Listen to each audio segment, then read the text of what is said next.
How many rockets fell today? I didn't hear the exact number, but I did hear just now from 1:30 to 2:30 was the first hour that Sderot did not get a rocket. So this is downtown Sderot. That's the center of Sderot. This is the center, yeah? The center. Really? Look how empty. There's no one here. In a regular day, 100 cars are here in the parking, and this is full of people. That's the center of the city. Everyone just comes quick and runs away, yeah? Of course, run homes to have a roof above your head. So why have we chosen this restaurant? Because it has a roof and a good toilet. פה מה קורה היום? היום? כן. היום יותר טוב מתמיד. כן? למה?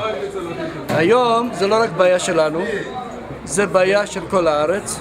פעם זה, טוב, זה 8 שנים שזו הייתה בעיה רק שלנו. ברגע שזה התרחב לאוכלוסייה של 1,000,000 איש, זה בעיה כלל ארצית, כן? וצה"ל היום עושה את העבודה שלו, המדינאים היום עושים את העבודה שלהם, כי מזמן... צבע אדום. איפה הולכים? הנה, טוב, שאנחנו בצבע אדום. צבע אדום. Come quickly. צבע אדום, משה? ראית איזה יופי פה? ראית? איזה יופי. שווארמה, אוכל שווארמה בצבע אדום. צבע אדום? לא, שווארמה לא אדום. זה חיים רגילים ככה? ככה חיים כל הזמן? הנה, בבקשה, שמעת את הנפילה? זה החיים שלנו במשך 8 שנים. ככה אנחנו חיים. נפל It was very close, about not more than 100 meters from here. אתה שמעת את הרעש. זה החיים שלנו במשך 8 שנים. 8 שנים אנחנו... He says this is our life for the last 8 years. עכשיו, איפה היה הנפילה? שמעו ממש קרוב. הייתם במיגונית? They were in this little bunker there, and they heard the same as we did. Here. 2 rockets right now in the middle of Sderot. He says the army is checking now where exactly the 2 missiles fall. Okay. But it's in the center of Sderot. Let's sit and eat, and we'll hear another 2. Don't be afraid. So this is how the people live here. Yeah, this is how we will have dinner. So a Qassam landed just here, just now? כן, yes. Yeah? עזוב את הרעיונות, פה נפל.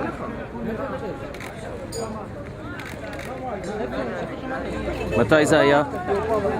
לפני בערך איזה חצי שעה, אני נהג מונית, אני הייתי בנסיעה ושמעתי צבע אדום, עצרתי במיגונית ולא יודע, תחושת בטן, אני גר כאן מאחרי הבית הזה, פה ממול, ותחושת בטן, הרמתי ישר טלפון לבת שלי ואני שומע אותה צורחת והיסטרית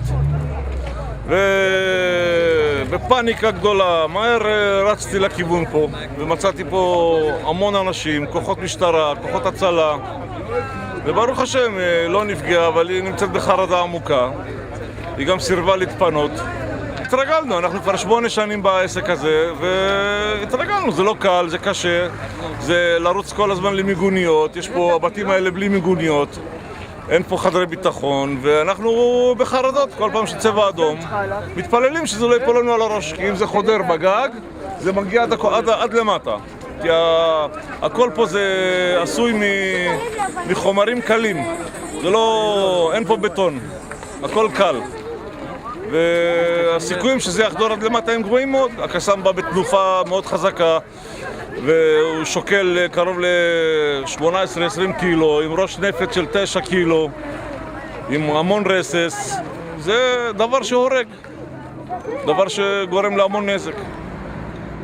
Just been to the site of the Qassam hit. People just seem to be going about their daily business as usual. Oh.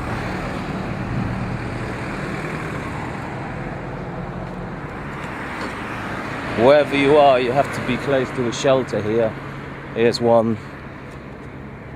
So everyone has to be within, hopefully you can be within 15 seconds of the shelter and run in there when you get the Tzeva Adom. There's another one over there.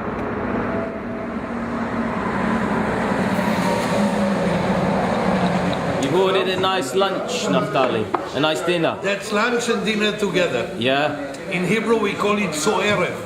Sohoraim erev. So'erev. Yeah. Naftali has brought me to a peace meeting where they're going to talk about the possibilities of peace in the same town that just got bombed about 5 minutes ago. We're all sitting waiting here for Tseva Adom to go off and have a Qassam land in our backyard right here in Sderot. It's an insane situation that I think someone said very well, and I agree 100%. I don't know if this war was inevitable or not, given the situation that developed here. What I do know is that we didn't have to reach that inevitable period. We have systematically in Israel built and strengthened the Hamas through the policies that we invented in order to weaken them. This notion of collective punishment, we're going to make the people suffer, so they're going to put pressure on their government and kick their government out, has never worked in any occupation anywhere in the world. It won't work here. It only boomerangs. And what are those people going to say that if we give them a ceasefire they'll be strengthened, when the reality is over the past 2 years that we've had an economic siege on them? They have gained in strength. And people think that they've been given an easy deal. Since the kidnapping of Gilad Shalit 2.5 years ago, the Israeli army killed 1,300 Palestinians in Gaza. We have closed the private sector in Gaza. Those people who have a chance of being the moderates that we want to talk to, the middle class, the factory owners, 90% of the private sector is finished in Gaza. It's not an impossible situation because first of all, we're dealing with people. And most people want the same thing. Most people want to live. They want to wake up in the morning. They want a job to go to. They want schools to send their kids to. They want a decent life. Most people want a decent life. And it doesn't matter if they're Muslims or if they're Christians or they're Jews or they're Buddhists or Hindus or they're religious or not religious. Most people just want to live their lives.